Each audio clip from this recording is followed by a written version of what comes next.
The stranger in the storm. Storm came fast. Jack did not expect it. One moment the desert sky was quiet and red, full of soft winds and 2 moons. The next moment dark clouds covered everything, and sharp sand started hitting his tent like tiny knives. He sat inside his small tent, holding a cup of water, watching the canvas walls shake and bend. His radio was dead. The communicator showed only static. It was just him alone on this strange planet. Outside, the wind screamed like some angry animal. Jack tried to ignore it. Storms here usually passed in an hour or 2. But this one felt different. Then, through the noise of the storm, he heard something else. Footsteps. Faint, but real. They crunched over the sand, hitting closer to his tent. Jack froze. No one was supposed to be here. His was the only camp in this part of the desert.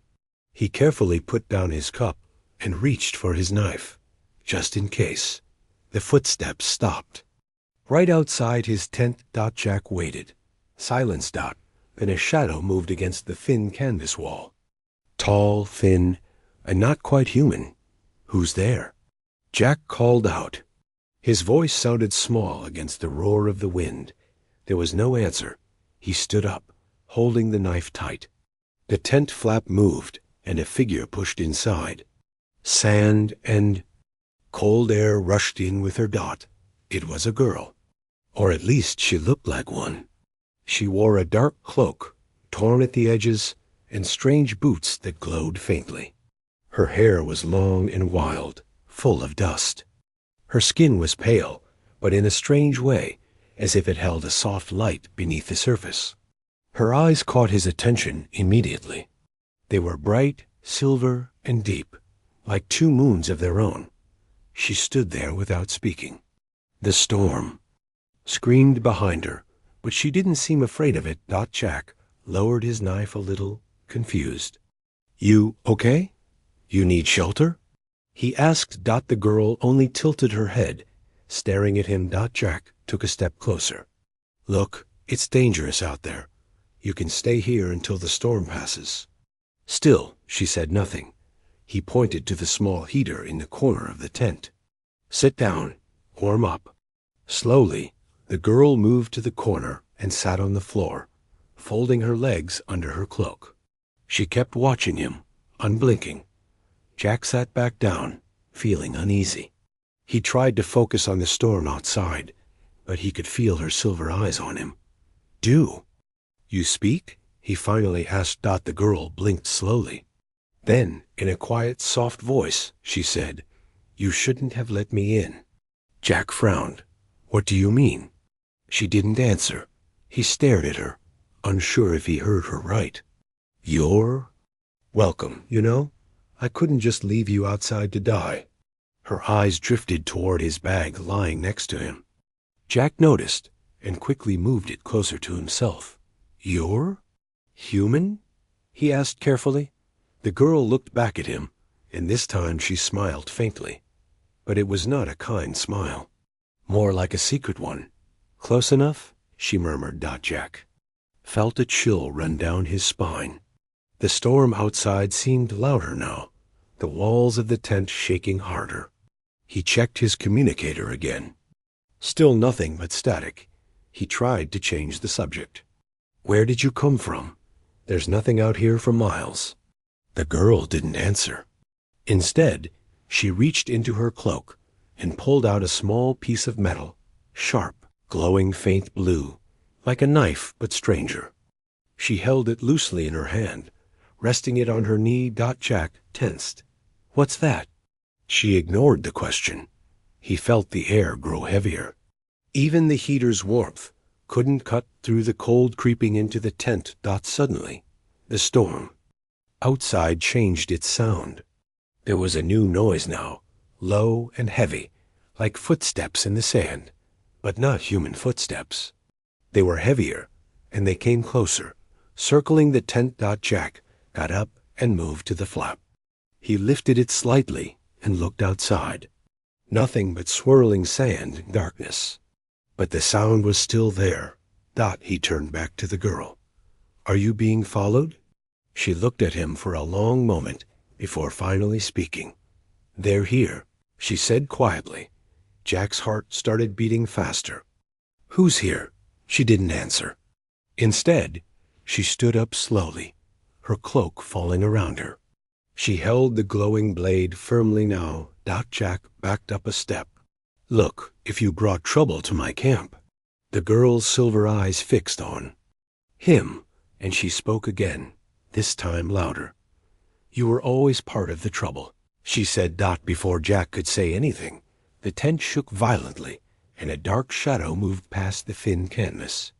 Something big, something that didn't sound human. He felt the ground beneath him tremble. The girl raised her blade, her eyes flashing brighter than before. Stay close, she said in that quiet, strange voice. Jack stared at her, not sure if he should trust her or run. And then, outside, the sound of claws dragging through the sand grew louder, and something began tearing through the side of the tent. Her true colors canvas ripped open, and the cold air howled into the tent. Jack fell back as claws tore through the wall, sending shreds of fabric flying. Outside, shapes moved in. The storm, tall, hunched, and wrong. Their eyes glowed faint red through the swirling sand. Jack scrambled to his feet, gripping his knife tightly. The girl stood completely still, her cloak whipping around her, her silver eyes locked on the dark shapes outside. What are those? Jack shouted over the storm. She didn't look at him. Hunters, she said softly. They can smell what you carry. Jack's heart pounded. What do I carry? She finally turned her strange, glowing eyes to him. Everything they want. And she moved. Faster than Jack could see, she lunged forward, slashing her glowing blade through the air. The tent flared with blue light as her blade cut clean through the first creature trying to crawl in. Its body hit the sand outside with a dull thud and didn't move again. The second creature roared, a deep, guttural sound that shook the ground, and tried to grab her. But she was already gone, a blur of black cloak and silver eyes dancing around it, her blade flashing. Another slash, another scream, and it too fell into the sand. Jack froze. He couldn't believe what he was seeing. She fought like nothing human. No hesitation, no fear. She moved as if the storm itself was part of her. Run, she said sharply, not even turning to him. Jack hesitated. But she spun around and grabbed him by the front of his jacket.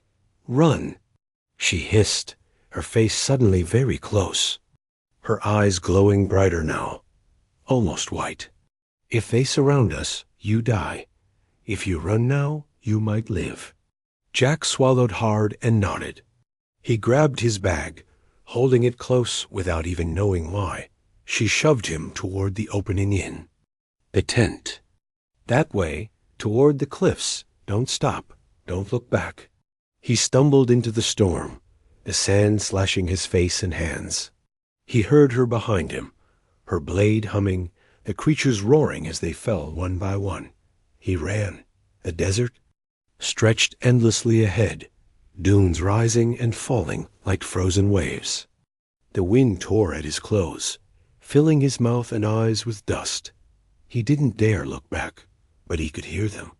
Not just her and the hunters, but other things, bigger things moving in the storm. Distant echoes of claws and heavy feet. Following him, he ran harder. Finally, his legs screaming, lungs burning, he reached the base of a rocky cliff.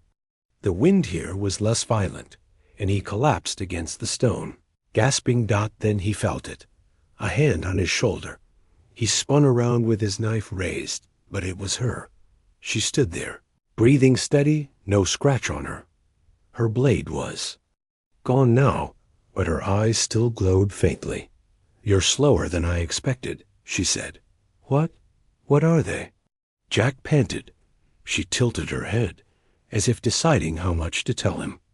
They're here to take back what you humans stole, she said finally. Jack's single quotes S hand tightened on the strap of his bag. She noticed, of course. You don't even know what's inside, do you? Jack frowned. It's just equipment, maps. Samples. Wrong, she said. Her faint smile returned, colder this time. You're carrying the key to something much bigger. Something you shouldn't have touched. Jack stared at her. Then what do you want? Why save me? She stepped closer, her silver eyes sharp now, no warmth at all. You think I saved you? I didn't save you. I need you alive. There's a difference. A low rumble shook the ground under their feet. Jack glanced at the sand behind her, and he saw dark shapes crawling toward them again. She followed his eyes, then drew her blade back out, its faint blue light cutting through the gloom. We need to move, she said. Jack shook his head. Move where? There's nowhere to go. She pointed at the cliffs. There's a path through the rocks, a place they can't follow. But we must reach it before they catch us. He didn't move. She suddenly grabbed his collar and pulled him so close that her strange glowing face almost touched his. If you stay here, they'll tear you apart. If you come with me, you might live, but you need to choose. No. Jack's throat went dry. He nodded. Fine. Lead the way. She let go of him and turned without another word. The path through the cliffs was narrow and steep. Jagged stones cut at his hands as he climbed behind her. The sound of the hunters grew fainter as they moved higher, but never completely disappeared. Finally, they reached a ledge overlooking a hidden canyon. Jack stopped to catch his breath. Looking down, the canyon was full of strange glowing plants, tall, blue, and faintly humming. Shadows moved between them, but they kept their distance from the light. What is this place? Jack asked, awed, despite himself. A place your kind was never meant to find, she said quietly. She crouched and ran her fingers through the glowing moss on the rocks. Tiny sparks danced on her skin. Jack sat down heavily, clutching his bag. You still haven't told me what you are, he said finally. She stood and looked down at him, her eyes shining in the strange light of the canyon. I'm the one sent to clean up your mess, she said. Jack swallowed hard. What does that mean? She gave him that faint, cold smile again.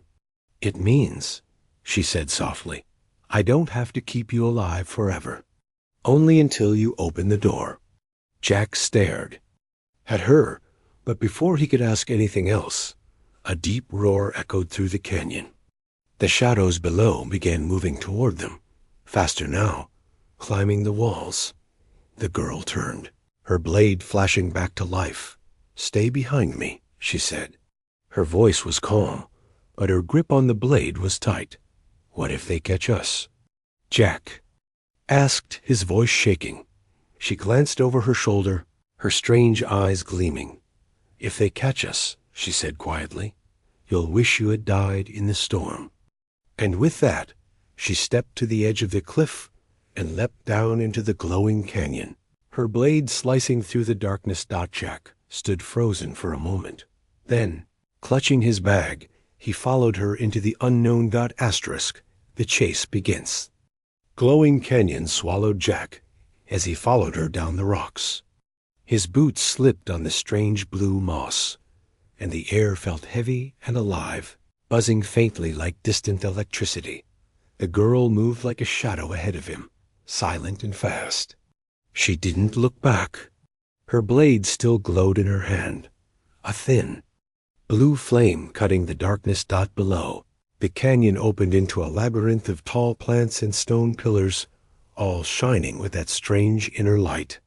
Shadows shifted between the glowing stalks, too quick to see clearly, but Jack could hear them now, breathing, crawling, waiting. Where are we going? He called, his voice bouncing weakly off the canyon walls. To the door, she answered, without turning. Her voice carried through the air, Calm and cold. Jack stumbled to keep up. What door? Why can't you just tell me? She stopped suddenly, and he nearly ran into her. She raised one hand, and Jack froze. Ahead of them, something moved. A creature, taller than the ones from the desert, crawled between the glowing plants. Its body was black and slick, almost melting into the shadows, but its eyes burned bright red. Claws like curved swords dragged through the moss, leaving scars of darkness behind. Jack's single quotes, breath caught in his throat. What is that? She glanced back at him, her silver eyes sharp. A hunter commander, she whispered. If it sees us, it won't stop. Not until you're dead. Jack tightened his grip on his bag. Then why are we standing here? Let's go. But she didn't move. Instead, she crouched, watching the creature carefully. We wait, she said. Jack stared at her in disbelief. Wait? Wait for what? But before she could answer, the hunter commander's head snapped toward them, and it screamed. The sound tore through the canyon, high and hollow, making Jack's ears ring. The glowing plants around them flickered, their light dimming. Too late, she muttered. Rising to her feet, she grabbed Jack's arm and pulled him into a run. The canyon floor seemed to tilt and shift under his feet, the strange moss trying to grab his boots. Behind them, the hunter commander lunged forward, claws sparking against the stone as it gave chase. Jack risked a glance over his shoulder and immediately wished he hadn't. It was faster than anything he'd ever seen. Its black body stretched unnaturally as it ran, and more red eyes opened along its sides, glowing brighter as it gained on them. He stumbled, but the girl didn't stop. She dragged him forward, cutting through the glowing plants with her blade, opening a path through the labyrinth. Keep running, she ordered. Where? Jack shouted, toward the light. He didn't understand what she meant, but then he saw it. Far ahead, between the pillars and plants, a faint golden glow, different from the cold blue of the canyon. Warm, alive, calling. But the sound of claws behind them was getting closer. Jack's legs burned. His chest felt like it would burst. But he kept going, tripping over rocks and strange roots. Suddenly, the path split. She yanked him left without hesitation. He followed blindly, the golden light flashing in and out of view as the maze turned and twisted. The air grew thicker, almost hard to breathe. The buzzing in the air was louder now, like 1,000 whispers around him. Ahead, the girl stopped so suddenly that Jack almost crashed into her. Why? He started, but she cut him off with a sharp gesture. In front of them stood a wall of black stone, smooth and tall, blocking the path completely. The golden light seemed to glow from cracks in the stone, but there was no door. Jack stared in horror. It's a dead end. Behind them, the hunter commander roared, much closer now. Jack could hear its claws scraping the stones. The girl stepped toward the black wall, running her hand across it. Faint symbols lit up where her fingers touched. It's not a dead end, she said calmly. Then open it. Jack yelled, his voice cracking, but she didn't move to open it. Instead, she turned back to him, her eyes colder than before. You open it, she said. Jack froze. What? You're the one carrying the key, she explained, gesturing to his bag. He blinked in confusion. I don't have a key. This is just equipment. The hunter commander roared again, so close now that Jack could feel the heat of its breath. Look inside, she ordered, her voice sharp. Jack fumbled with the bag, his hands shaking. He dumped the contents on the ground, tools, water canteen, data pads, and then something fell out that he didn't recognize. A small sphere, smooth and metallic, glowing faintly gold. He stared at it in shock. What is this? Your mistake, she said quietly. Now use it. Jack didn't know how, but his instincts told him to press it into the cracks of the black stone. As soon as he did, the wall shuddered. Golden light spread like veins through the stone, and the air shook around him. The wall began to open, revealing a narrow passageway filled with blinding light. "Inside," she said, pushing him forward. Jack stumbled through the opening, shielding his eyes. The heat and the strange whispers faded as soon as he crossed the threshold. He turned back, just in time to see the hunter commander lunging at the girl, but she didn't move.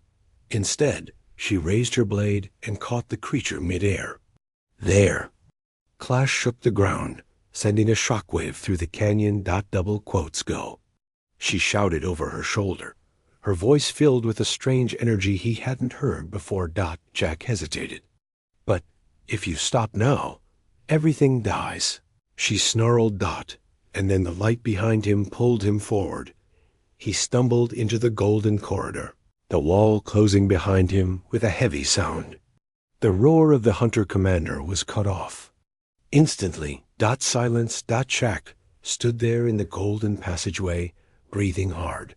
The air here was warm, almost soft. The walls shimmered like liquid gold. He turned around, but the girl was gone. Only her voice remained, faint and distant, echoing through the corridor. "Run faster, Jack." This was only the first of them. Jack clutched the sphere tighter and started walking into the unknown, his heart pounding louder than ever. And somewhere behind him, beyond the golden door, the sound of claws returned. But this time, they sounded closer. The trapped golden corridor seemed endless. Jack walked slowly, the strange sphere clutched in his hand, his bag hanging loose over his shoulder. The walls around him shimmered like sunlight on water, yet the air felt heavy, like he was walking through something alive. His boots made no sound here. There was no storm, no wind, no whisper of hunters. Just silence and that faint warmth, pressing against his skin. But the silence wasn't comforting. It felt watchful. He stopped and turned around. Nothing but golden walls stretching behind him. The door he came through was gone now, vanished into the smooth surface. "She's gone too," he thought. The girl who fought for him, the girl who seemed more dangerous than the creatures outside. But her voice still echoed faintly in his memory. "Run faster, Jack." This was only the first of them. He tightened his grip on the sphere and kept moving. The corridor began to slope downward, twisting slightly as if it was bored into the heart of the planet. Strange symbols glowed faintly along the walls, patterns of lines and circles that pulsed when he walked past them. After a while, the corridor widened into a vast chamber. Jack stepped inside and stopped, his breath catching in his throat. The chamber was unlike anything he'd seen. Giant pillars of crystal rose from the floor to the ceiling, humming softly. Between them floated pieces of stone, suspended in the air by some invisible force. At the center was a raised platform, and above it spun another sphere, larger than the one he carried, glowing with both gold and blue light. The air smelled different here, sharper, colder, like ozone before lightning strikes. Jack took a cautious step forward. As soon as his foot touched the edge of the platform, the golden walls behind him shimmered and closed. He turned quickly, but the entrance was gone. Just smooth golden stone now. He was trapped. Panic rose in his chest. He rushed to the wall, pressing his hands against it, searching for a seam, a crack, anything, nothing. And then he heard it, a faint laugh. He spun around, scanning the room. "Who's there?" The laugh came again, closer this time, and from the shadows between the pillars. She stepped out. The girl, but something about her was different now. Her cloak was gone. Her hair floated slightly, as if underwater. Her silver eyes blazed brighter, almost white, and faint lines of light ran across her skin like cracks in porcelain. "You made it," she said softly, her voice echoing unnaturally. Jack backed away a step. What is this place? She tilted her head, smiling faintly. The end or the beginning, depending on what you choose? Choose? Choose what? Jack demanded. She walked slowly toward the platform, her bare feet making no sound. This is where the key meets the lock, she explained, gesturing to the spinning sphere above the platform. Where the artifact you carry decides the fate of your kind. Jack glanced down at the small sphere in his hand. It glowed faintly now, almost vibrating. But you told me this would save us, he said. Confused, her smile widened, but it wasn't kind. I told you to bring it here, she corrected. I never said it would save anyone. Jack stared at her, feeling the blood drain from his face. You tricked me, he whispered. Her laugh was soft but cold. You tricked yourself, Jack. You touched what was not yours. You opened what was. Meant to stay closed, and now you stand where no human should. He clenched his fists. Then why did you help me? Why save me from those things out there? Her expression hardened. Because they wanted you dead before you got here, she said, and you dying early spoils the game. Game? Jack shouted. The chamber shook faintly, the crystals humming louder. The girl stepped onto the platform now, standing directly beneath the spinning sphere. Your species has been a question mark for centuries, she said, her voice distant, almost sad. Brave enough to reach the stars, foolish enough to steal from them. Her glowing eyes locked on him. This is your test, Jack. Your final one. Jack felt his knees weaken. What happens if I put this key in there? Then everything changes, she said simply. And if I don't? Her faint smile returned. Then everything stays the same, she whispered. And your kind keeps running. Until there's nowhere left to run. Jack stared at the platform, the spinning sphere, the pulsing light. The weight of the small sphere in his hand felt heavier now, hot against his skin. He took a step closer. Why me? He asked quietly. Why not someone smarter, stronger? Someone who understands any of this? Her expression softened, just for a moment. Because you were the one who picked it up, she said. And that was enough. Jack swallowed hard. But then something strange happened. The sphere above the platform stopped spinning, and the light in the chamber dimmed. The girl's head snapped up. Her silver eyes narrowed. What is this? She murmured, almost to herself. A deep, cold voice filled the chamber. You should not have brought him here so soon, it rumbled. Jack froze. Who was that? The girl stepped back, her face pale. Not possible, she whispered. The crystals around the room began to crack, faint black lines spreading through them. Shadows pooled at the base of the pillars, rising higher, taking shape. Dark figures emerged, taller than the hunters outside, with no faces, only smooth black surfaces where their eyes should be. The voice spoke again. The trap is not for him, little hybrid. The trap was for you. The girl spun to Jack, her expression furious now, her blade flashing back to life. Give it to me. She snapped. Jack stumbled backward, clutching the sphere tighter. You said, give it to me now, she shouted. The shadows closed in, their claws scraping against the stone. The girl leapt toward him, her eyes blazing white, but the sphere in Jack's hand suddenly burned brighter. Searing gold. The dark figure stopped. The girl froze mid-step, her blade dropping from her hand. Jack stared at the sphere, his heart pounding, not understanding, but feeling something wake inside him. And then the voice came again, softer this time, directly in his mind. Choose wisely, Jack. Her plan was never yours. He looked at the girl. Her silver eyes were wide now, but not with anger, with fear. The shadows began to bow toward Jack, as if waiting, and the girl whispered, barely audible. You weren't supposed to survive this far." Jack took a deep breath, stepping onto the platform. The golden light rose around him like a flame, pushing the girl and the shadows back. He held the sphere up to the spinning lock, his hand steady now, and the chamber seemed to hold its breath. Behind him, the girl hissed, her voice breaking for the first time. "Don't do it." Jack closed his eyes. And pressed the sphere into place.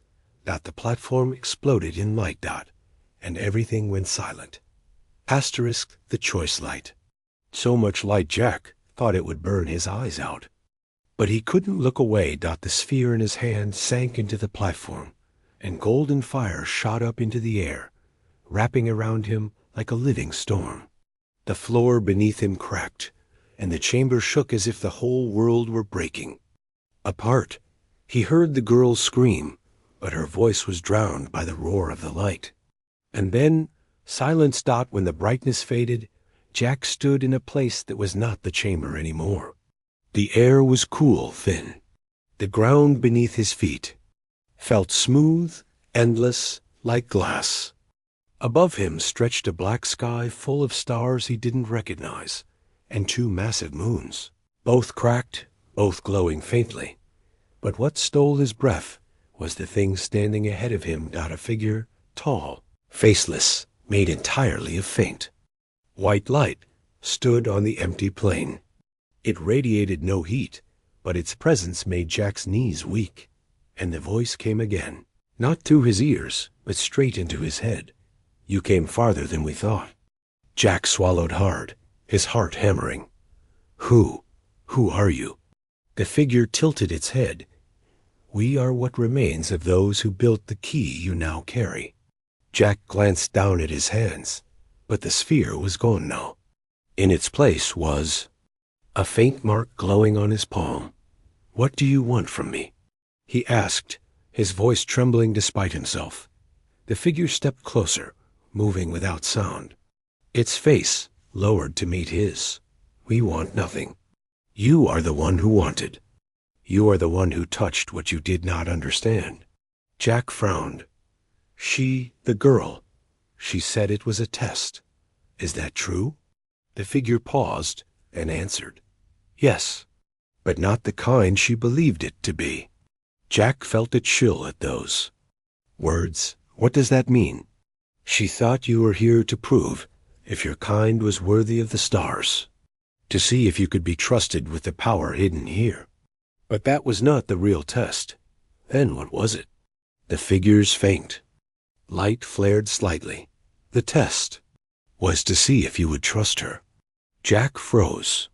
He remembered her silver eyes, her cold smile, her strange blade, always guiding him, always pushing him forward, and how she'd tried to snatch the sphere from him just before the light consumed them. So, she failed? The figure straightened, silent for a long moment. Then it spoke. "You both failed. And you both passed." Jack stared. "That doesn't even make sense." Asterisk, "You're human," the voice said, almost amused. "It rarely does." Jack shook his head. Then, "What happens now?" The figure raised one hand and pointed to the horizon. And there, in the distance, Jack saw something incredible. 2 massive gates, one of golden light, warm and brilliant, and one of deep blackness, swallowing all light around it, stood side by side. Both gates seemed to pull at him, like tides in opposite directions. Both hummed faintly, calling him. "You choose," the figure said simply. "Choose what?" "The fate of your kind, the fate of the stars, the fate of yourself." Jack's chest felt heavy. He took a step toward the gates, feeling their pull grow stronger. "What happens if I choose the gold one?" Asterisk, "Your species will inherit the stars," the figure replied. "You will become what you always dreamed of being, conquerors of light, masters of worlds. But you will never again be what you are now." "And the black one?" The figure was silent for a long time before it answered. You return to what you were, small, fragile, forgotten, but free. Jack stared at both gates. He thought of Earth, of the cities reaching for the sky, of his people's hunger to go farther, faster, higher. He thought of the hunters chasing him, of the girl's cold eyes as she told him he was carrying a mistake. And he thought of the mark now glowing on his palm. "Why me?" he whispered. "Why do I have to choose?" The figure's light dimmed slightly, and its voice softened. "Because you picked up the key. Because you walked this far. Because you didn't turn back when you could have. Choice is the only real power you have." Jack swallowed hard. His throat dried out, and then another voice spoke out her voice. "Don't listen to it." Jack spun around. She was standing there, just a few feet behind him. Her cloak was torn, her silver eyes duller now, but she still carried herself like a blade. "What are you doing here?" Jack asked, shocked. She stepped closer, shaking her head. "You think these things care about you? You think they care about humans? No. They just want someone to keep their prison locked for them. Someone stupid enough to believe their lies." "But you told me this was a test," Jack said. She laughed bitterly. "Yes, their test, not yours, not mine, and it never ends." The figure spoke again, its voice sharper now. "She has failed her purpose. She was never meant to come this far. Ignore her." She hissed at the figure. "Liar," and she looked at Jack. "If you choose the Golden Gate, they will chain you to them forever. You won't even know it, but your kind will become their slaves. If you choose the Black One, they'll hate you for wasting their precious gift, but at least you'll still belong to yourselves." Jack stood frozen, his heart pounding. Both gates hummed louder now, pulling him toward them. "What happens if I don't choose either?" he asked quietly. Both the figure and the girl fell silent. Even the humming stopped out then. Finally, the figure said, "Then you die, and everything ends here." Jack closed his eyes. He thought about Earth again, about all the mistakes, all the triumphs. He thought about the girl's words, about chains hidden in light. He thought about how her blade had cut down the hunters, but her eyes had never quite met his afterward. He opened his eyes and looked at her. "Why did you help me?" he asked softly. She didn't smile, but her gaze was steady now. "Because someone helped me once," she said simply. "And they chose wrong." The figure's light flared. "Time is ending, human. Choose now." Jack took a deep breath, and he stepped forward, not toward the gold, not toward the block. He stepped between them. The figure let out a sound, not quite a roar, not quite a scream, as its light cracked. The gates trembled violently, their light shattering into shards. The girl gasped, her eyes wide. "What are you doing?" She shouted, but Jack didn't stop. He raised his marked hand and pressed it to the empty space between the gates, and the ground split open. Light and darkness both poured upward, twisting around him, swallowing him whole. He heard the girl's voice faintly as everything dissolved. "You weren't supposed to do that?" And then he heard the figure's voice, not angry this time, but almost curious, interesting. The world around him broke apart, and he fell into nothing. But somewhere deep inside the void, something whispered, "You may have just rewritten everything." The truth revealed Jack was falling, but there was no wind, no ground rushing toward him, no stars, just a quiet, endless void swallowing him whole. He couldn't even feel his body anymore, as if he was only thought now, drifting somewhere outside of everything he'd ever known. And then, a faint sound out at first, it was just a whisper. Then, it grew, like many voices speaking at once, layered, echoing, impossible to understand. But they weren't angry. They weren't kind either, just curious. He stepped between them. He broke the line. He chose nothing and everything. Jack opened his eyes and gasped. He was standing on a vast plain made of shattered glass. Above him, the sky was split in two, half golden light, half black darkness, with a jagged crack running between them. And all around him floated pieces of moments, images, memories, scenes he didn't recognize. A child reaching for a star, a soldier kneeling in blood, a world burning, a world reborn, and everywhere faint, silver eyes watching. Then a figure appeared, but it wasn't the girl, and it wasn't the faceless being from before. This one was many. It shifted constantly, wearing different shapes, a child, a man, a woman, a hunter, even the girl herself, flickering between them like water, trying to hold still. But its voice was steady. You broke the pattern, human. Jack swallowed. What is this place? The figure tilted its head, now wearing Jack's own face. This is the place between choices. The place they never wanted you to see. Jack took a breath, trying to calm his racing heart.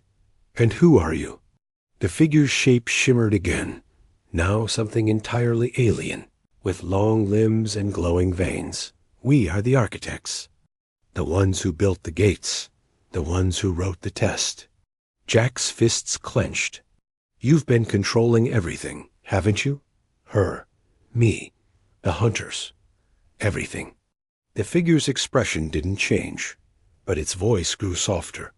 No, Jack, not controlling, only watching, waiting, offering paths. Jack shook his head. Paths that lead to chains or nothing at all. That is what we thought too, the figure admitted. Then it stepped closer, its many eyes glinting in the fractured light. Until you refused both. Jack frowned. So, what now? What does that mean? The figure raised its strange, shifting hands and gestured to the broken sky above. You forced a third path into existence. That was not supposed to happen. Jack laughed weakly, though it sounded more like a choke. Great, so I broke the universe. Good job, Jack. The figure almost smiled, if that was even possible. Not broken. But now it has to be rewritten. And that begins with truth. Before Jack could ask what it meant, the shattered ground beneath him dissolved, and he was falling again. But this time he landed hard on cold stone. He sat up, groaning, and realized he was back in the canyon. But not the glowing blue canyon from before. This one was dead. The plants were gray ash. The air was still and cold. And there, lying against a cracked pillar, was her the girl. Her cloak was torn completely now. Her blade lay shattered beside her, and her silver eyes, dim. She looked up weakly when she saw him. You came back, she whispered. Jack walked closer, his fists tight at his sides. You knew, didn't you? You knew they were lying to me. She gave a faint, bitter laugh. Of course. I was their weapon, their guide dog. My job was to make. Sure, you chose gold or black. It didn't matter, as long as you chose one of them. So why stop me from doing it? She closed her eyes, as if the question hurt her. Because once I chose gold, and it killed me. Then they remade me and made me watch again and again. Her voice broke. I thought if you chose black, at least you'd keep your freedom. But when you stepped between, her eyes opened, shining faintly again now, though weaker than before. You did something even I don't understand. Jack knelt beside her, his chest tight. What happens now? She gave another weak laugh. That's the best part, she said softly. Not even they know. He stared at her. Then come with me, he said. Her faint smile faltered. I can't. I was made from their rules, and you just broke them, so I break too. Her fingers brushed against his arm, light as air. But maybe, you can build something better. Her eyes closed, and this time they didn't open again. Her body dissolved into faint silver dust, carried away on a wind Jack couldn't feel. He stood there for a long time, staring at the spot where she had been. Then, the world around him shifted again, but not like before. This time it didn't feel like falling. It felt like rising.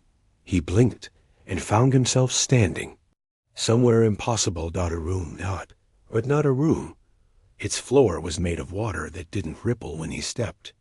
Its walls stretched into infinity, covered in thousands of tiny lights, some gold, some black, some faint silver. And in the center stood a chair, a simple chair. The same figure from before waited there, its form calmer now, no longer shifting. Gestured to the chair. "Sit, Jack." He hesitated. "What is this place now?" The figure's faint smile returned. "This is the throne, the place where choices become commands. And you are the first human to ever stand here." Jack stared at the chair. "I didn't ask for this." "Nobody ever does," the figure replied. Jack looked up at the walls of lights. Each light seemed to pulse faintly when he looked at it, as though it knew it was being watched. "What are those?" "Worlds," the figure said simply. "Futures. All waiting for a decision." Jack swallowed. "So, if I sit there, I decide all of it?" "Yes." He laughed faintly, but it sounded hollow. "And if I don't?" The figure tilted its head. "Then everything stays broken, and drifts, and fades." Jack stared. The chair, the faint mark still glowed on his palm. He thought about the hunters, about her, about the lies and the tests and the chains. He thought about stepping between the gates and what it felt like to finally choose his own path. He walked forward and sat immediately. The walls of lights flared brighter. The mark on his palm burned, then spread across his skin in golden veins. He felt something vast and ancient wake all around him, but it didn't scare him anymore. "Not now." The figure spoke one last time, its voice faint now, as though it was already leaving. "Now. It begins, Jack. Write it well." Jack leaned back in the chair, the lights swirling faster now. Waiting and for the first time, he smiled. The final act. Jack sat on the chair of light, and the universe, or whatever was left of it, waited. The walls of the strange room pulsed with thousands of tiny lights. Each light called to him, faint but insistent. Worlds, futures, possibilities, all tangled up, waiting for him to decide what should live and what should end. But Jack didn't move. Not yet. He leaned forward, resting his elbows on his knees, staring at his glowing hands. The golden veins across his skin still burned faintly, but he didn't feel pain anymore. Just weight. So much weight. The figure, the one that had guided him here, now stood quietly at the edge of the room. Its face was calm, its form no longer shifting. It spoke softly. "The throne does not wait forever, Jack. If you do not choose, the lights will go out on their own, and everything will drift into silence." Jack looked up at it. "You're good at making it sound simple," he said, his voice low. "But I can feel it now. This isn't just a choice. It's—" he shook his head. "Everything." The figure's faint smile never wavered. "Everything is all there ever is," it replied. Jack stood slowly and walked toward the wall of lights. He reached out his hand, and as his fingers neared one tiny golden spark, an image bloomed in the air, a world of green valleys and silver towers. Humans, his people, walking among the stars like gods, commanding fleets, rewriting planets to suit them. But there was something off. Their eyes were hollow. Their laughter sounded wrong. They had everything, but they no longer looked. Human. Jack pulled his hand back. The image dissolved. He reached toward another spark, a black one this time. Another vision. Earth. Quiet. Empty. Humans reduced to wandering shadows. Their great cities swallowed by vines and dust, but the air smelled clean. And the people he saw smiled honestly, even as they struggled, small, fragile, but free. Jack single quotes S. Throat tightened. He glanced at the figure. Gold or black? Those are still the same two paths, aren't they? Just dressed up different. The figure inclined its head faintly. Jack clenched his fists. You still don't get it, he murmured. Neither of you do. Then another voice spoke, a voice he thought he'd never hear again. Then show them. Jack turned sharply. And there she was, the girl. She stood at the far end of the room, cloaked in silver light now, her eyes brighter than before. She didn't smile, but there was a strength in her gaze Jack had never seen before. You're dead? He whispered. She shook her head. No, not dead, not anymore. She walked closer, her feet barely touching the strange water-glass floor. When she stood beside him, she looked at the walls of lights. This is what they wanted me to see once, but they never let me sit. Jack stared at her. Why are you here now? She finally looked at him. Because you stepped between.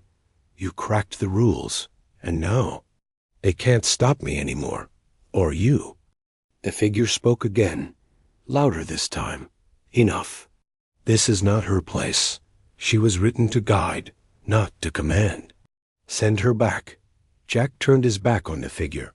He looked at her, and for the first time, he noticed how tired she looked, how heavy her shoulders seemed, how human she felt now. He reached out and took her hand. Her fingers were cool and solid. Real. Then he turned to the wall of lights again and laughed quietly. The figure tilted its head. What do you find amusing? Jack's smile was sharp now. That you still don't see what's coming. He raised his marked hand high, and for the first time, all the lights flared at once. The gold, the black, even faint silver sparks that had been hidden until now. The room shook. The air thickened with a sound like 1,000 heartbeats. Figure stepped back, and for the first time, its faint smile vanished. What are you doing? Jack's voice was steady now. Stronger. You gave me a choice. He looked at her, and she nodded faintly, her silver eyes shimmering. So, one choose all of it. He clenched his fist, and the wall of lights shattered like glass shards of gold. Black, silver swirled around him, cutting through the air, embedding themselves into his skin, his bones. The throne dissolved into light and vanished. The figure screamed, its form breaking apart, shrinking into nothing. This was not your place. It howled. Jack's single quotes S voice cut through it. You built this place on lies. You locked everything into neat little boxes. Gold, black, pass, fail. But humans aren't boxes. We're messier than that, braver than that. He squeezed the girl's hand tighter. You wanted me to choose for everyone? Fine. I choose chaos. I choose freedom. I choose everything. And then the room exploded. Light and darkness, and something entirely new tore through the cracks of reality. Worlds rewrote themselves in the blink of an eye. Futures unfolded, tangled, collided, bloomed. The sound was deafening. 1,000,000,000 voices crying out at once, then laughing, then weeping, then silent. When it was over, Jack stood alone, but not quite. She was still there, beside him, and around them, a new sky. Stars he'd never seen before, colors he couldn't name, and worlds, too many to count, spinning freely, no longer chained to gold or black. He looked down at his hands. The mark was gone now, but something else was there, faint threads of light running under. His skin, quiet but alive. He felt lighter, but also bigger. She turned to him. Her silver eyes were calm now. "You broke it," she said softly. But there was no anger in her voice. He nodded. "Yeah," he replied quietly. "And now, what happens?" She tilted, her head toward the horizon, where strange new suns rose over impossible landscapes. "Now," she said, finally letting herself smile. "Just a little. Now you start writing it." Jack took a deep breath and looked out at the endless sky. The figure's voice came faintly from nowhere, but it sounded different now, smaller. "And so it begins, a human at the center, and no one left to stop him." Jack smiled faintly. He felt her hand slip back into his, warm, real. He straightened his shoulders, his gaze fixed on the horizon. And together they stepped forward into the light, the dark, and everything in between. And somewhere in the quiet corners of the new universe, a whisper carried through the stars. He was never supposed to sit, but he did. And nothing will ever be the same again.